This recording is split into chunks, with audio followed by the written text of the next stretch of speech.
দিনে আজকের এই দিনে সবুজের পতাকায় লাল সবুজের পতাকায়। গণতান্ত্রিক প্রক্রিয়ায় উৎসবমুখর পরিবেশের মধ্য দিয়ে কুষ্টিয়ার কুমারখালী বাগুলাট ইউনিয়নে অনুষ্ঠিত হল বাংলাদেশ জাতীয়তাবাদী দল বিএনপির দ্বিবার্ষিক সম্মেলন। সোমবার বিকেলে বাগুলাট ইউনিয়নের দুর্বাচারা বহুমুখী মাধ্যমিক বিদ্যালয় প্রাঙ্গণে বিএনপির এ সম্মেলনে স্থানীয় নেতাকর্মীদের সরব উপস্থিতিতে গঠিত হয় নতুন নেতৃত্ব। সম্মেলনে কুমারখালী উপজেলা বিএনপির আহ্বায়ক নুরুল ইসলাম আনসার প্রামাণিকের সভাপতিত্বে প্রধান অতিথি হিসেবে উপস্থিত ছিলেন কুষ্টিয়া জেলা বিএনপির সদস্য আব্দুল মহিদ বাবুল। গণতান্ত্রিক প্রক্রিয়ায় সভাপতি ও সাধারণ সম্পাদক নির্বাচিত হন। আপনারা ইতিমধ্যে দেখবেন গত কয়েকদিন ধরে কুমারখালী উপজেলায় Sadki union, Jadubara union, Nandalarpur union, Jagannathpur union, Charsadipur union সহ কয়েকটি ইউনিয়নের সম্মেলন হয়েছে এই গণতান্ত্রিক প্রক্রিয়ায়। আজকে কুমারখালীতে এই বাগুলাট ইউনিয়নেও এই গণতান্ত্রিক উপায়ে সম্মেলন হচ্ছে। এই সম্মেলনে আমাদের দল জাতীয়তাবাদী দল আরও ঐক্যবদ্ধ হবে এবং আগামীতে বাংলাদেশে একটি নতুন বাংলাদেশ গড়বে। আমাদের নেতা, আমাদের আগামী দিনের রাষ্ট্রনায়ক জনাব তারেক রহমান ইতিমধ্যেই আমাদের একটি নতুন রাজনীতি শিখিয়েছেন। কি রাজনীতি শিখিয়েছেন? জনগণের সাথে থাকতে হবে, জনগণের পাশে থাকতে হবে, জনগণের মাঝে থাকতে হবে। সেজন্য যে নেতাই নির্বাচিত হবে তাদের দলীয় নেতাকর্মীর মাধ্যমে, ভোটাধিকার মাধ্যমে সে তাকে নেতা নির্বাচিত হতে হবে এবং তার পিছনে জনগণ থাকতে হবে। এজন্য জনগণই সকল ক্ষমতার উৎস, এটাই প্রমাণ করার জন্য আজকে এই দ্বিবার্ষিক সম্মেলন। আমরা মনে করি এই বাগুলাট ইউনিয়নের মাটি বিএনপির ঘাঁটি, এটাই আজকে প্রমাণ করেছে। আমরা 17টি বছর এই ভোটের জন্য কিন্তু আমরা আন্দোলন করে যাচ্ছি, গণতান্ত্রিক উপায়ে ভোটের জন্য। তারই প্রতিফলন হিসাবে আমাদের ভারপ্রাপ্ত চেয়ারম্যান সারা বাংলাদেশে কাউন্সিলের মাধ্যমে, নিরপেক্ষ ভোটের মাধ্যমে নেতা নির্বাচন করবে। এই কাউন্সিল করলে একটা উপায় আছে, সেটা হচ্ছে যে কাউন্সিল করলে আমাদের দলটাকে সাজানো হচ্ছে এবং দলটাকে গুছানো হচ্ছে। আমরা সারা বাংলাদেশে মেসেজ দিতে চাই যে বিএনপি একটি গণতান্ত্রিক দল এবং গণতন্ত্রে বিশ্বাস করে। এই জন্য আমরা গণতান্ত্রিক উপায়ে প্রত্যেকটা জায়গায় কমিটি গঠন করতেছি। আমি মনে করি আমাদের তারেক জিয়ার যে গণতান্ত্রিক পন্থা, আমাদের যে ভোট দিয়ে যে নির্বাচন করতে হবে সভাপতি, সেক্রেটারি, এটা আমার জানা ছিল না। আমি প্রায় 45 বছর আমি রাজনীতি করতেছি, এই ধরনের আমি সমাবেশ বা আমি এই ধরনের কাউন্সিল আমি দেখিনি। এই প্রথম তারেক জিয়ার নেতৃত্বে কুষ্টিয়া জেলা আমাদের আহ্বায়ক কমিটির সম্মানিত আহ্বায়ক কুতুবুদ্দিনের নেতৃত্বে, কুষ্টিয়া জেলার আমার সদস্য সচিব জাকির সাহেবের নেতৃত্বে এবং কুমারখালী নুরুল ইসলাম আনসার পর্বের আহ্বায়কের নেতৃত্বে আজকে যে গণজোয়ার সৃষ্টি হয়েছে, যারা ভোটের মাধ্যমে আজকে এই সুন্দরভাবে এই কমিটি করছে, আমি তাদেরকে ধন্যবাদ জানাই।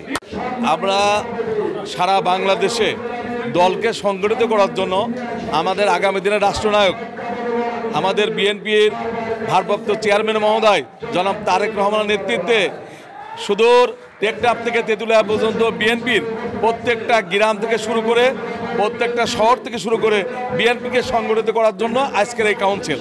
আপনারা দেখছেন ইতিমধ্যে আজকে বাগুলাট ইউনিয়নে আজকে সম্মেলন হতে যাচ্ছে, দ্বিবার্ষিক সম্মেলন।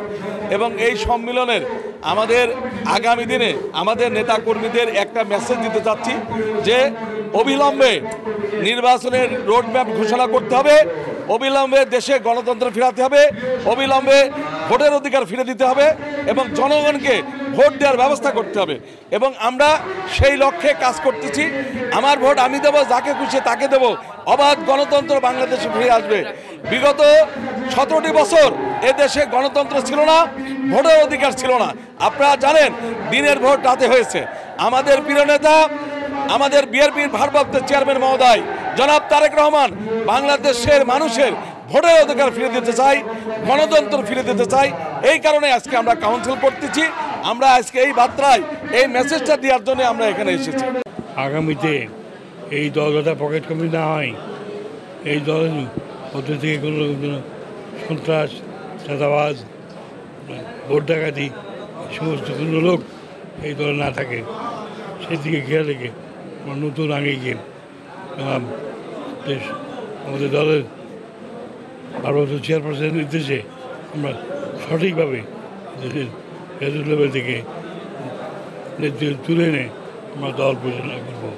আমাদের সঙ্গে কোনো রকম রাজনীতিকের বাইরে কোনো খারাপ লোক দলের মধ্যে না রাখতে পারে।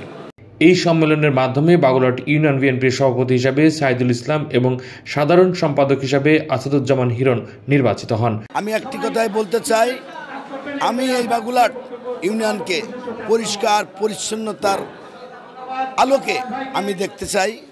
বিগত দিনগুলো আপনারা জানেন এরকম ছিল না, এরকম পরিবেশ ছিল না। আমি আসার পরে আপনারা নিশ্চয় জানেন এই স্কুল থেকে শুরু করে, মাদ্রাসা থেকে শুরু করে, কলেজকে শুরু করে, হসপিটালকে শুরু করে আমি পরিষ্কার পরিচ্ছন্নতার একটা অঙ্কন আপনাদের সামনে নিয়ে এসেছি। এটা আমি এইরূপ বাস্তবে আমি সামনের দিকে এগিয়ে যেতে পারি আপনাদের কাছে সেই প্রত্যাশা রেখে আমি বাগুলাটবাসীর পক্ষ থেকে আপনাদেরকে সবাইকে আমার অন্তিম অভিনন্দন। এই বাগুলাট ইউনিয়ন থেকে নেশাগ্রস্ত যারা নেশায় অ্যাডিক্টেড রয়েছে সেটা থেকে জিরো টলারেন্স ঘোষণা করব এবং আমার যারা দল করে থাকে, যারা আমার পক্ষে বিপক্ষে, যারা বিএনপি করে থাকে সবাইকে একত্রিতবদ্ধ করে আগামী দিনে কিভাবে বিএনপিকে সুসংগঠিত করা যায় সেটাই হচ্ছে আমার পরিকল্পনা হবে।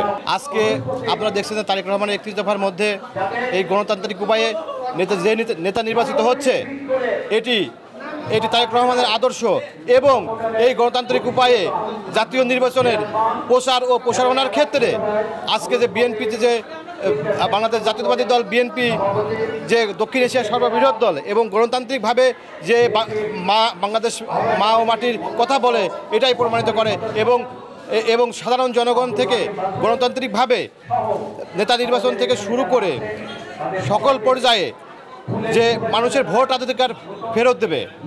সম্মেলনে আরও উপস্থিত ছিলেন কুমারখালী উপজেলা বিএনপির আহ্বায়ক কমিটির নেতৃবৃন্দ, বাগুলাট ইউনিয়ন বিএনপির নেতাকর্মীরা এবং এলাকার সুশীল সমাজের প্রতিনিধিরাও।